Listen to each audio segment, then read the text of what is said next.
Van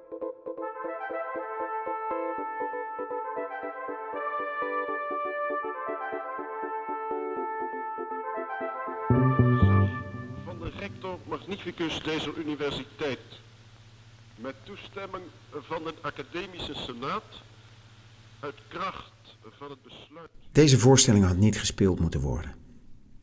Dit gebouw had er niet moeten staan. Deze opera. Nou ja, de opera moet er wel zijn natuurlijk. Ja, opera is belangrijk. Moet er zijn. Maar niet hier. Op deze plek. Op deze plek hadden huizen moeten staan. Op deze plek stonden huizen. Hier woonden mensen. Hier waren straten en stegen. Hier werd geleefd. Hier lagen kasseien waarover karren en later auto's reden. Hier werd gelopen, hier werd gepraat. Gelachen, gescholden. Soms in een taal die nu praktisch uitgestorven is in de stad.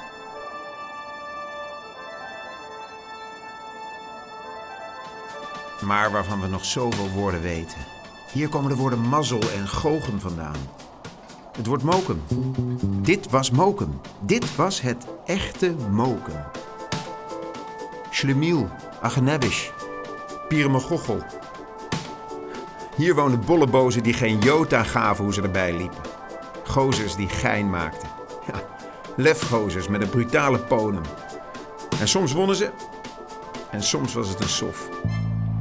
Konden ze in de baaiers verdwijnen. Lagaiem, daar ga je. Ja, ze waren arm, maar ze hadden elkaar. Het was samen. Zo leefde men hier. Mazzeltov.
We zijn hier in de Boekmanzaal.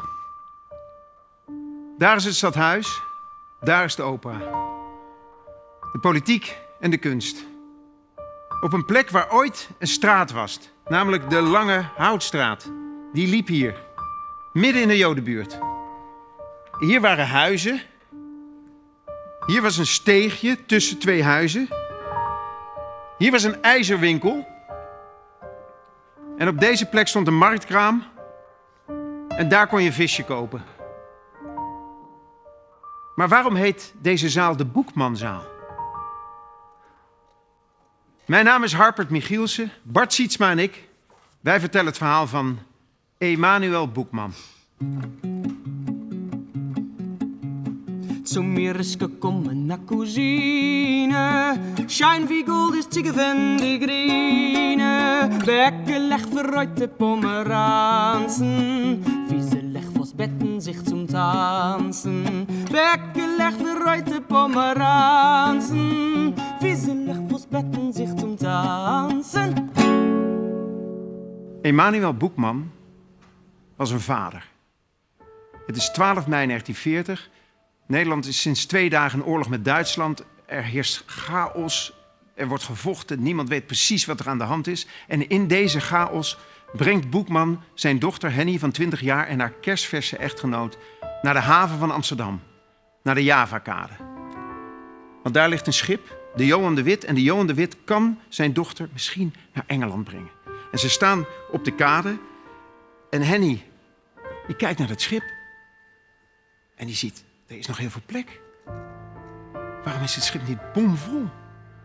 En ze draait zich om naar de vader en zegt: pap, alsjeblieft, je kan nog mee. Haal mama, je kan nog mee, regel het. Jij kan dat doen, doe het alsjeblieft. En Boekman die kijkt zijn dochter aan en zegt: lieverd, ik blijf hier. Hier ben ik nodig. De oorlog kan nog weken duren, maar als het misgaat, dan proberen we jullie achterna te komen. Maar jij moet nu gaan. En hij omhelst zijn dochter nog 1 keer. En dan gaat Henny dat schip op. En Boekman draait zich om en die gaat terug naar Amsterdam. Terug naar de chaos, terug naar de oorlog, terug naar het stadhuis. Maar wie is die man? Wie is die man die, als hij kan vluchten, besluit om hier te blijven omdat hij vindt dat hij hier nodig is?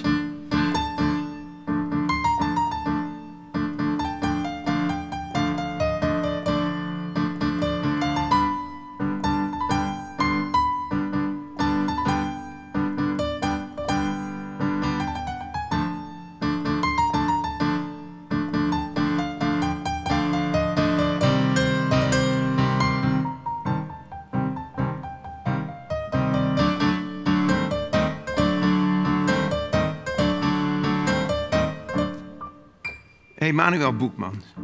Hoe zag hij eruit? Nou, stel je voor een boom van een kerel. Echt een flatgebouw van een mens. Die boven iedereen uittorent en met een snor als een bezem. En die snor was een waar cadeau voor de spotprenttekenaars uit zijn tijd. En als hij stond te praten, dan stond hij altijd een beetje met zijn handen zo en zijn buik een beetje vooruit. Deftig zag hij eruit, deftig. Maar hij was helemaal niet deftig, want hij kwam uit een arbeidersmilieu. Ja, hij was geboren in de Pijp in 1889... als oudste zoon van 7 kinderen en samen met zijn ouders woonde hij op een 2-kamerappartement. Ze waren arm. Ze hadden het niet breed, maar ze hadden waardigheid. Een waardigheid die hij zijn leven lang gehouden heeft. En de Boekmannen waren inderdaad boekmannen. Ja, want zijn vader en zijn grootvader die hadden een stalletje met tweedehands boeken bij de Oude Mannenspoort. Het waren straatventers. Maar deze straatventers die verkochten niet alleen boeken, nee, die lazen die boeken ook. Dit waren self-made intellectuelen. Dus Emanuel Boekman groeide op letterlijk tussen de boeken. Hij werd ook geen Emanuel genoemd, hij werd Manus genoemd door zijn hele familie en door zijn vrienden. En Manus deed het heel erg goed op de lagere school. Hij haalde hoge cijfers. Hij kon makkelijk door naar het gymnasium, maar ja, in zijn geval kon daar geen sprake van zijn. Ja, want jongens zoals hij, die gingen niet naar de middelbare school. Nee, dat was veel te duur. Hij moest gaan werken. Geld verdienen voor de familie. Dus hij ging werken bij een drukkerij. Hij werd daar letterzetter, typograaf. Hij werd leerling letterzetter. En dat is wat hij deed de hele dag, letters zetten. Maar Manus die zette niet alleen die letters, hij las die letters ook. Hij was ook zo'n self-made intellectueel. Hij bleef steeds bouwen aan zichzelf. En hij wordt natuurlijk lid van de vakbond. Hij komt uit een socialistisch nest, dus hij wordt lid van de typografenvakbond. Dat was een radicale club. Even flirt hij ook met het communisme en met de revolutie. Maar al snel ziet hij in dat de middenweg een veel betere weg is. Hij is ook een democraat in hart en nieren. Dus hij wordt lid van de Sociaal-Democratische Arbeiderspartij. De partij van Wieboud. Hier zie je hem ook lopen. Hier zie je Manus. Inderdaad, overal bovenuit torenen. En hier voor hem loopt Wieboud, de grote verheffer en de grote bouwer. En Wieboud ziet al heel snel in dat, ja, Manus die heeft talent.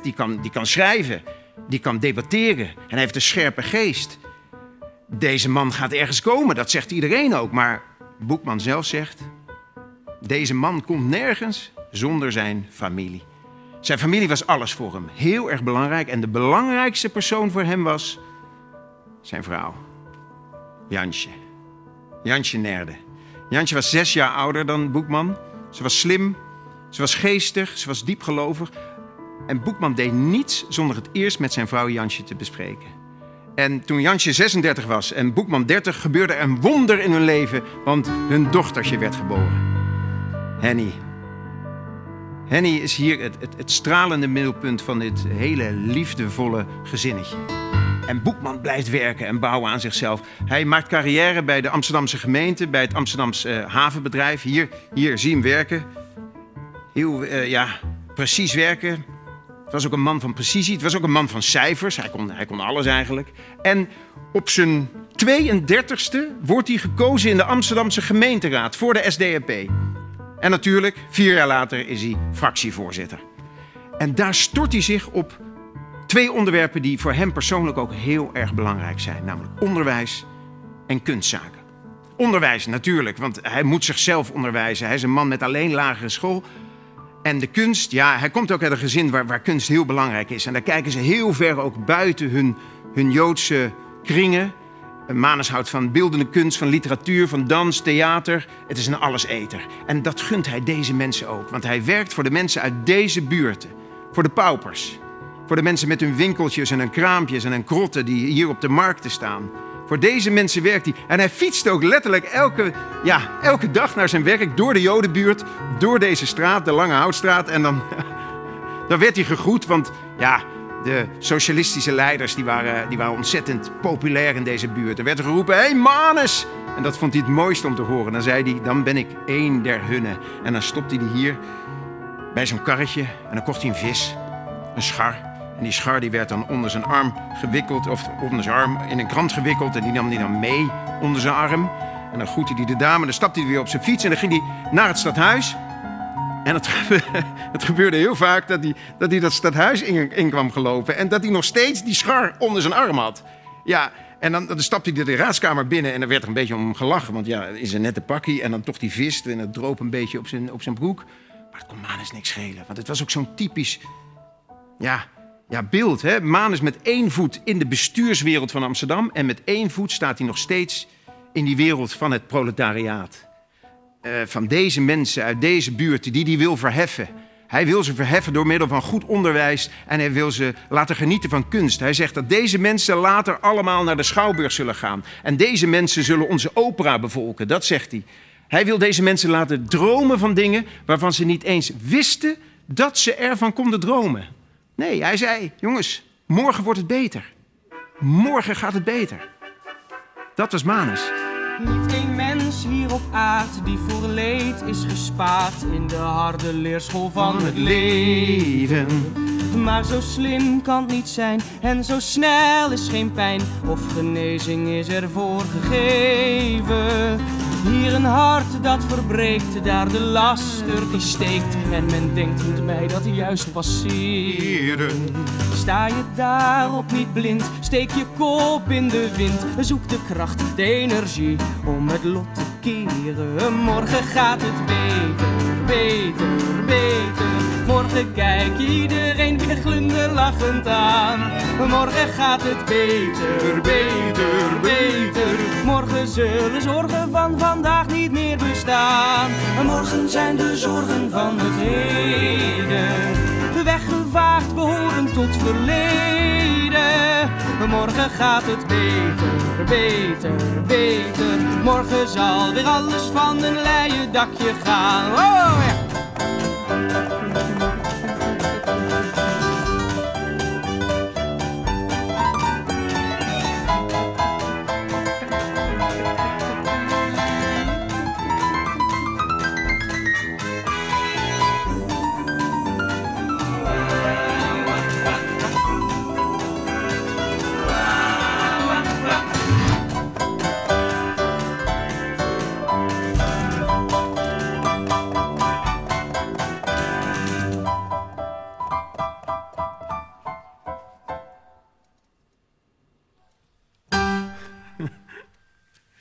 Boekman was een familieman. Hij was dol op zijn familie. Hier hangt ook een prachtige foto van zijn familie. 7 broers en zussen. Vader, de trotse boekverkoper. En hier zit hij naast zijn moeder. En Manus was dol op zijn moeder. Heel erg dol. Hij was eigenlijk een beetje een moederskindje. Ja, mag je met zoveel verantwoordelijkheden. En hij bezocht zijn moeder ook elke dag. En dat bedoel ik ook elke dag. En dan ging hij de meeste naartoe met de tram. Maar op zaterdag mocht dat dan weer niet van zijn moeder, want zijn moeder leefde kosher, dus ja, dan mocht je op zaterdag de tram niet nemen.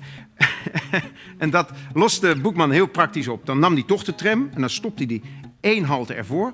Dan liep hij en zijn moeder stond er al bij de deur om op te wachten. Ze zwaaide, hij kwam aan, dag mam. En ze dronk een kopje thee, ze hadden een gezellige middag. En dan ging hij weer, dan zei hij weer dag mam. Dan liep hij weer de straat uit. En op het hoek van de straat zwaaide hij er nog 1 keer en dan woef, ging hij de hoek om en pakte hij toch de tram. Bekkenleg verrooit de Pomeranzen, Wieseleg volgens bekken zich te dansen. Boekman ging heel pragmatisch met zijn Joods zijn om. Hij was cultureel heel erg geïnteresseerd. Hij voelde zich ook heel erg verbonden, maar hij was niet gelovig. Nee, hij geloofde in het socialisme. En Boekman werkte met allemaal mensen om hem heen die een academische titel hadden.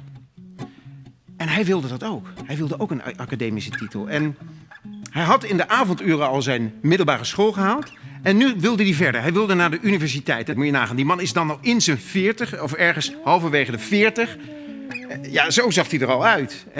Zo zat hij dus in de collegebanken met zo'n 3D aan. Met zijn snor, streng kijkend. Het moet een raar gezicht zijn geweest. Maar ja, het kon Boekman niks schelen. En hij studeerde als een razende. En hij studeerde af op een onderwerp dat met zijn volk te maken had. Namelijk de demografie van de Joodse bevolking in Nederland. En hij berekende daar heel precies dat de Joodse bevolking in Nederland binnen 2 à 3 generaties langzaam uit Nederland zou verdwijnen. Niet omdat de mensen zouden verdwijnen, nee, maar omdat die mensen zouden opgaan in de Nederlandse bevolking. Door assimilatie, door trouwen met niet-Joden. En een deel van de Joodse bevolking zou verhuizen naar een in de toekomst nog te stichten Joodse staat. En hij dacht dat dat proces ongeveer 2 à 3, 4 generaties, zo'n 100 jaar zou duren. Hij zei, dat is heel natuurlijk, kunnen we niks aan doen. En het pijnlijke is dat dat proces niet 100 jaar heeft geduurd, maar dat de nazi's er 4 jaar voor nodig hadden om de Joodse bevolking bijna uit Nederland te laten verdwijnen. Manus had nu zijn titel, zijn academische titel, en nu wilde hij ook verder. Nu wilde hij ook promoveren. Hij wilde al dat werk dat hij deed voor de gemeente over kunst, wilde hij vastleggen in een boekwerk. Want hij had een belangrijk verhaal te vertellen. De overheid hield zich tot in de tijd van Boekman eigenlijk niet zo erg bezig met kunsten. Kunst was geen zaak van de overheid, zei men. En toen kwam Boekman en Boekman die zei, kunst is wel een zaak van de overheid. Hij promoveerde op een proefschrift dat heet Overheid en kunst in Nederland. En dit is een van de eerste exemplaren. Ja, en overheid en kunst in Nederland. En hierin zegt hij dat de overheid zich dus wel met de kunsten moet bemoeien. De overheid moet zich niet met de inhoud van kunst bemoeien. Dat is voor de kunstenaars. Maar de overheid moet zorgen dat kunstenaars kunst kunnen maken. Er moet sprake zijn van een goed klimaat voor kunstenaars. Zodat kunstenaars kunnen gloreren. En die kunstenaars die maken dan theater en opera, literatuur, film. En dat geven ze weer terug aan de samenleving. Dat is niet iets dat geld kost, dat levert iets op. En wat levert het namelijk op? Het levert verwondering op, verdieping, schoonheid, dromen. Dus de overheid moet daarvoor zorgen. Overheid zorgt voor de kunst. En dat vertelde hij in dit proefschrift. En zo gebeurde dat op een prachtige junidag in 1939... de aula van de Amsterdamse Universiteit tot de nok toe volstroomde. Want dokter Boekman ging zijn proefschrift verdedigen. En het was een gebeurtenis. De burgemeester was erbij, de minister van Onderwijs was erbij. Alle hoten metoten van de Amsterdamse kunstwereld waren erbij. Alle kunstenaars waren erbij. En iedereen kende Boekman en Boekman kende iedereen. Want als de grote Boekman sprak, dan luisterde je. Op gezag van de rector magnificus deze universiteit, met toestemming van de academische senaat, uit kracht van het besluit der faculteit van letteren en wijsbegeerte, zal ik in dit uur, ter verkrijging van de graad van dokter in de letteren en wijsbegeerte, mijn academisch proefschrift, handelende over het onderwerp overheid en kunst in Nederland, in het openbaar trachten te verdedigen.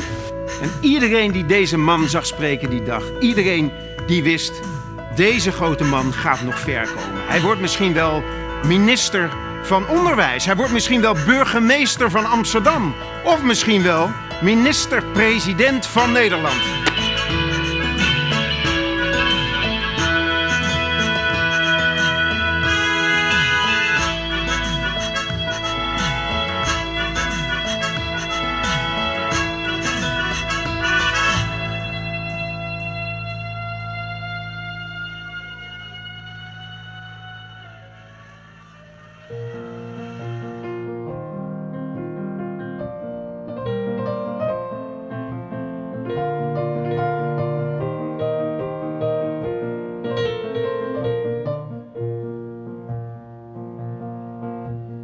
Henny Boekman, de dochter van Manus en Jansje, zei dat ze een heerlijke jeugd heeft gehad.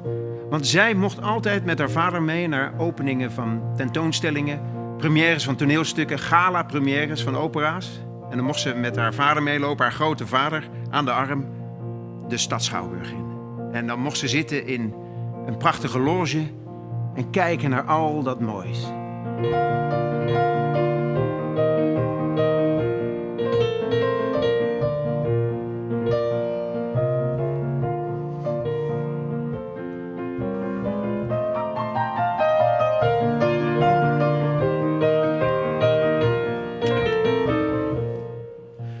Maar Manus had eigenlijk een enorme hekel aan de stad Schouwburg. Hij vond het een typisch 19e-eeuws bourgeois theater. Ja. Gebouwd voor en door de rijke burgerij. Niet zozeer om te zien, maar vooral om gezien te worden.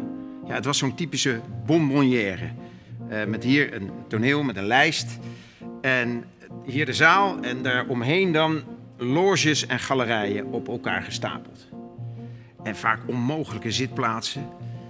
En ja, kijk, als je hier dan zo zat in zo'n loge, dan ging je stoel die kant op. Dus je keek vooral die kant uit. Maar als je toneel wilde zien, moest je heel erg vooruit buigen. Wat vrij vermoeiend was. Dus dan bleef je meestal een beetje rechtop zitten. En als je nou geluk had, dan was de koningin er. En als de koningin er was, zat zij op de allermooiste plek. En als je nou nog meer geluk had, dan keek de koningin even naar jou en kon jij de koningin zien. Ja, maar zo wilde Manus het helemaal niet. Manus wilde een groot theater voor een groot publiek waar iedereen vooral aandacht had voor wat er hier op het toneel gebeurt. En tegelijkertijd had je de Wagner-vereniging in Amsterdam. Die speelde hier hun opera's en die klaagde steen en been over de veel te kleine accommodatie. En vooral het toneel was veel te klein. Er waren geen zijtonelen waar je die grote Wagner-stukken op en af kan schuiven. En ook, ja, de orkestbak was veel te klein voor een groot Wagner-orkest. Dus de Wagner-vereniging wilde een eigen operahuis. Nou, Manus was het daar helemaal mee eens, want hij zei dat het een schande was dat een beschaafd land als Nederland niet beschikte over een eigen operahuis. Dus kwam er een prijsvraag. En die prijsvraag die werd gewonnen door J.F. Staal. Ja, en dat is dit ontwerp. Een prachtig Dudok-achtige stenen kolos met een hotel erbij, een restaurant erbij, grote toneeltoren, grote zijtonelen. Helemaal modern, helemaal goed voor deze tijd. En waar zou dat operahuis dan moeten komen? Dat zou moeten komen op het Museumplein. Ja, hier. Kijk, op het Museumplein. Hier is het Stedelijk Museum. Hier is het Concertgebouw. Hier is de Van Baarlestraat. En daar tegenover zou dan dat operahuis komen.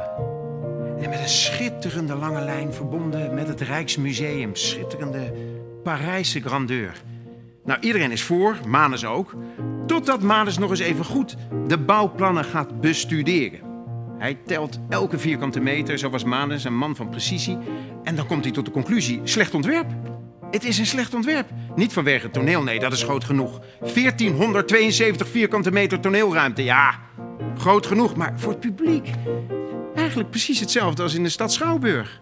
En weer met van die loges en weer met van die onmogelijke plekken achter pilaren en het Schellingje.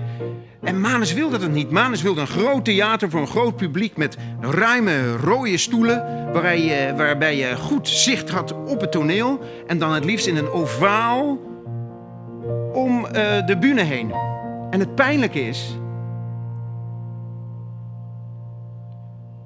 dat operahuis is er gekomen.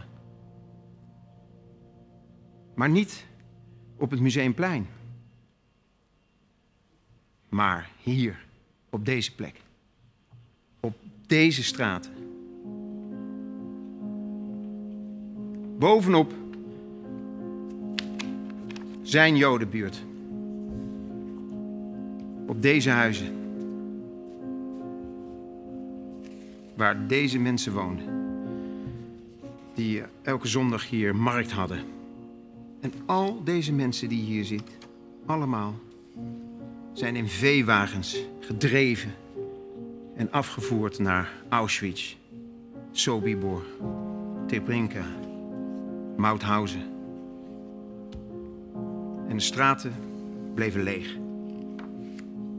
En in de oorlog nog hebben de Duitsers hier al het waardevols uit die huizen gejat. En in de In de hongerwinter in 1944-45 hebben de uitgehongerde en verkleumde Amsterdammers al het hout eruit gesloopt voor brandhout. En na de oorlog kwam er niemand terug. De buurt bleef leeg. Het werd een soort spookbuurt. Huizen werden afgebroken. De stad wist eigenlijk niet wat ze ermee moesten doen. Alsof de stad zich schaamde voor deze buurt. Er kwamen parkeervakken. Uiteindelijk werd het zelfs een grote parkeerplaats. En totdat iemand op het lumineuze idee kwam om op deze plek dan het stadhuis te bouwen. En als we dat stadhuis bouwen, laten we dan ook meteen dat operahuis bouwen. En er was heel veel protest tegen. Stop de opera, stopera. Maar de stopera kwam er toch. En het was een heel goed ontwerp. Een mooi operahuis met inderdaad die goede stoelen, met goede zichtlijnen. Precies zoals Manus het wilde. Maar niet op deze plek. Op deze plek waar huizen stonden. Hier stonden huizen. Hier was een buurt. Hier woonde de familie Kool. Sipora Kool, Levi Kool, 32, 29 jaar. En hun zonen Aaron en Simon Kool. En die zijn allemaal afgevoerd naar Auschwitz. Allemaal. En hier, op nummer 24, daar woonden 5 broers en zussen. In de leeftijd van 76 tot 54 jaar. Allemaal afgevoerd. En zo was het met de hele straat. Hier onder de familie Kool woonde de familie IJzerkoper. En die hadden inderdaad een ijzerwinkel. En op 11 februari 1941 was het heel erg onrustig hier in de buurt. Er heerste spanning, want men dacht dat er misschien gevechten konden komen tussen Joodse knokploegen. Dat waren Joodse jongens van de bokschool met NSB'ers. En inderdaad, 's avonds kwam het tot een confrontatie. En de familie IJzerkoper die heeft toen gewoon die winkel opengezet. Pak maar wat je wil. En die Joodse jongens die hebben hier toen ijzeren staven gepakt en houten stokken. En die zijn toen op die NSB'ers afgegaan. En dat werd inderdaad een enorm gevecht. En daar viel een dode bij. Een NSB'er. En dat was de reden voor de eerste razzia in Amsterdam op 22 en 23 februari. Toen werden hier lukraak jongens van de straat gehaald. Uit de huizen gesleurd. Sommige jongens 18 jaar. En die werden samengevoegd op het Jonas Daniel Meijerplein. En daar werden ze in vrachtwagens geduwd. En uiteindelijk afgevoerd naar de concentratiekampen. En 2 van hen hebben de oorlog overleefd.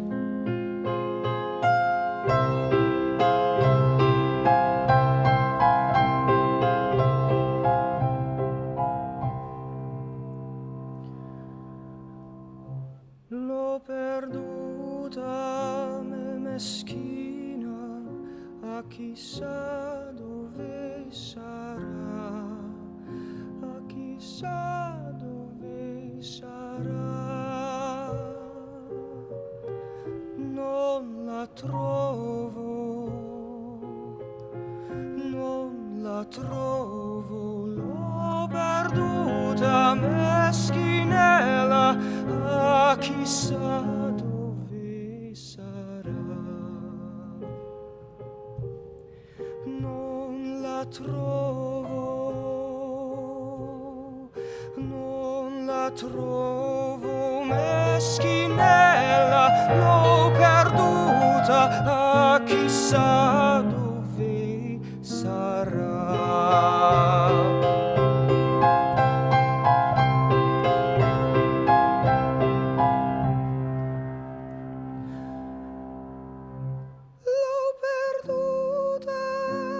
Meschina, a chissà dove sarà, a chissà dove sarà.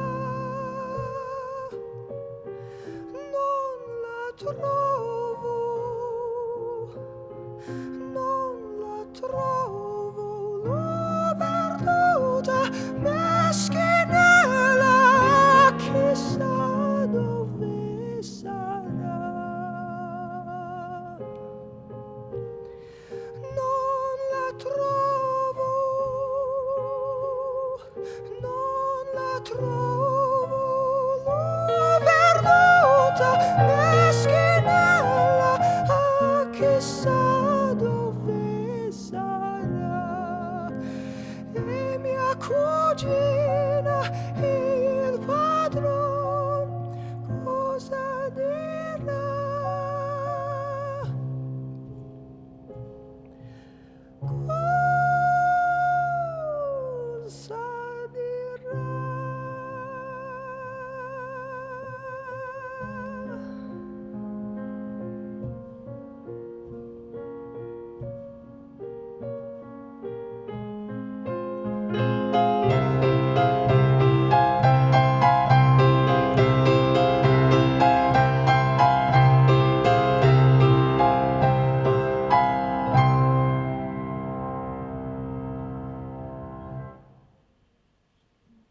Sinds de opkomst van de nazi's in 1933 in Duitsland hield Manus nauwgezet alle antisemitische geluiden bij die er steeds meer in Nederland opkwamen. Maar hij sprak er met niemand over.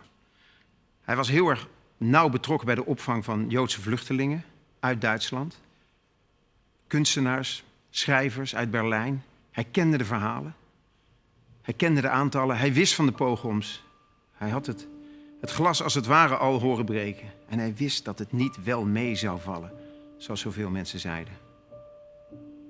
Manus was een uiterst gevoelige man, al liet hij dat niet vaak zien. Maar toen in 1938, na de Kristalnacht, de Joodse dirigent van het Concertgebouworkest, Bruno Walter, een Mozart-opera dirigeerde, zat hij met tranen in zijn ogen in de zaal. Hij bleef geloven in de kracht van de kunst. Maar hij wist ook dat de nazi's lijsten bijhielden. Lijsten met prominente Joden in Nederland. En hij wist dat hij op een van die lijsten stond. En hij wist ook dat mochten de Duitsers komen, dat hij dan als een van de eerste aan de beurt zou zijn. Dus hij moet het er vaak en lang over gehad hebben. Met Jansje. Zachtjes pratend, dat Henny het niet hoorde. Maar ze moeten toen plannen gemaakt hebben. Wat zouden ze doen als de Duitsers zouden komen? Ze zouden in ieder geval zorgen dat Henny het land uit zou kunnen. Dat was het allerbelangrijkste. En daarna zouden ze het zelf proberen, maar als dat niet zou lukken, dan zouden ze hun lot niet afwachten. Maar tot die tijd, zolang Nederland nog vrij was, zolang de kaars nog brandde, bleef Boekman staan voor zijn zaak, letterlijk, op het stadhuis. En hij bleef optimistisch. In juni 1939 promoveerde hij nog op een uiterst optimistisch proefschrift over kunst. En in december 1939, toen de oorlog al was begonnen, toen de Duitsers Polen al waren binnengevallen, had hij deze boodschap. Steunt onze beeldende kunstenaars. Bezoek den Schouwburg en de Concertzaal. Koopt het Goede Hollandse Boek. Wanneer gij u richt tot de kunst, wanneer gij de Nederlandse kunstenaar steunt door uw belangstelling, dan versterkt gij ook uw eigen verstandsvermogen. Tegen de morele depressie, waaronder menigeen maar al te zeer gebukt blijkt te gaan. Niemals dagewesenen Millionendemonstrationen hat sich am heutigen Tage die ganze deutsche Nation zur Arbeit, zu ihrem Wert, zu ihrem sittlichen Ethos. Op 1 mei 1940 heeft Boekman zijn laatste raadsvergadering. Op 7 mei mobiliseert het Nederlandse leger. En op 8 mei trouwt zijn Henny. Henny Boekman, 20 jaar, trouwt met de 25-jarige Jacques Engers. En dit is de laatste keer dat de hele familie bij elkaar is. De meeste mensen op deze foto zouden de oorlog niet overleven. Op 9 mei lukt het Henny en Jacques om paspoorten te krijgen. En dat is net op tijd, want op 10 mei breekt de oorlog uit in Nederland. En op 11 mei lukt het Manus om voor zijn dochter en schoonzoon plaatsen te bemachtigen op het schip de Johan de Wit dat hun naar Engeland kan brengen. En op 12 mei brengt hij zijn dochter en schoonzoon naar de Javakade in Amsterdam. En daar kunnen ze inderdaad op dat schip komen. En via Engeland kunnen ze wegkomen naar Amerika. En in Amerika zullen zij een gezin stichten. Ze zullen 2 dochters krijgen. De kleinkinderen van Emanuel Boekman. En van deze dochters hebben wij deze foto gekregen.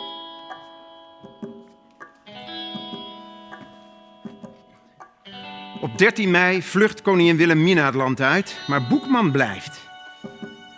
En op 14 mei is Boekman op het stadhuis. Wanneer er iemand binnenkomt rennen en die zegt: de moffen zijn al bij Amersfoort, vanavond kunnen ze in Amsterdam zijn. En dan verstart het gezicht van Boekman. Hij zakt op de stoel en dan zegt hij: het is afgelopen. En iemand zegt nog: probeer nog weg te komen naar IJmuiden. En hij zegt: nee, het is afgelopen. Maar toch hebben ze het geprobeerd, natuurlijk, want ze wilden nog voor hun dochter. Dus ze zijn naar de haven van Amsterdam gegaan. Daar lag een kustvaarder en met die kustvaarder hebben ze nog geprobeerd om IJmuiden te bereiken. Maar het Noordzeekanaal lag al helemaal bezaaid met mijnen. En toen heeft de Nederlandse politie hun voor hun eigen veiligheid teruggestuurd.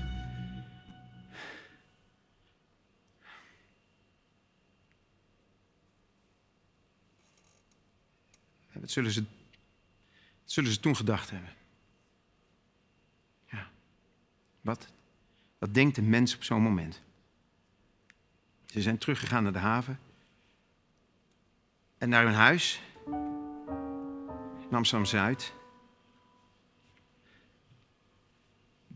En daar hebben ze gehandeld zoals mensen handelen wanneer ze hun laatste beslissing genomen hebben.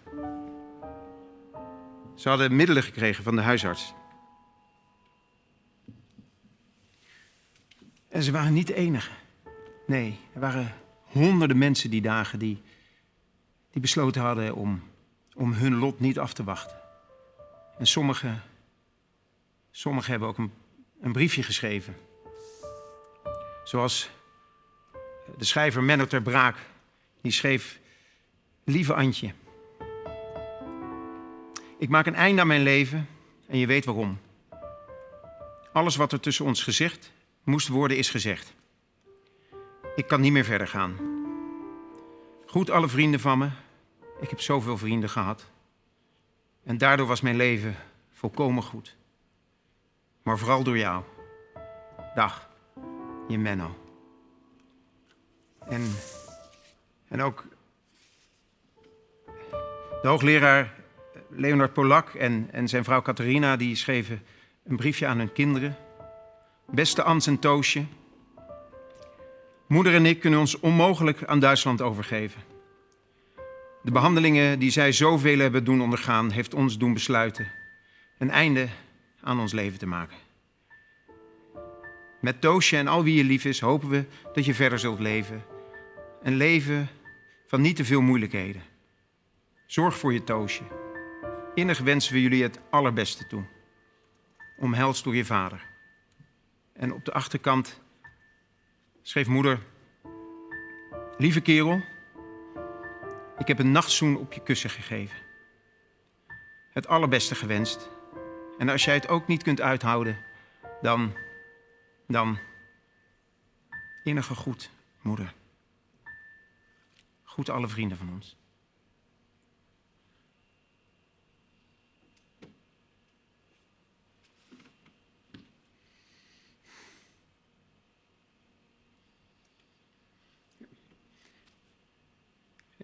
Jansje is toen in bed gaan liggen.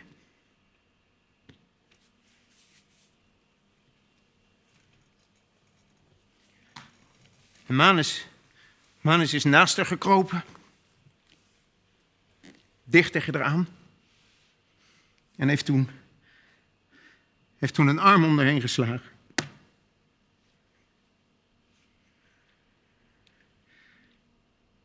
En zo zijn ze weggegleden.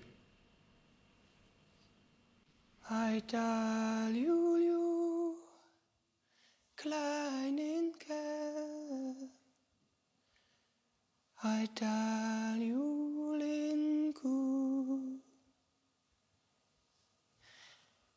Aitalulu, shining Kerl. Aitalulu.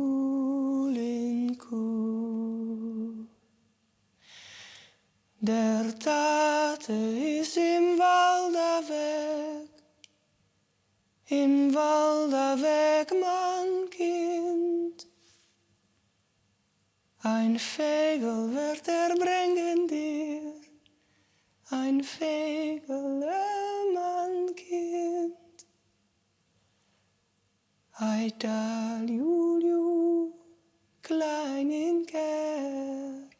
Hij daal Julin Kuh.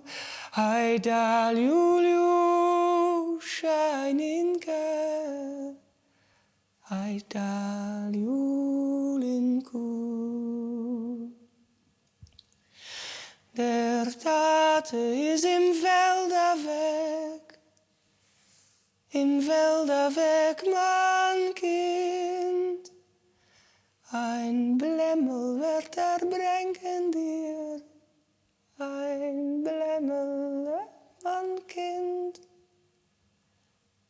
Hij daal Juliu, klein in Ker. Hij daal Julin Kuh. Hij daal Juliu, schein in Ker. Hij daal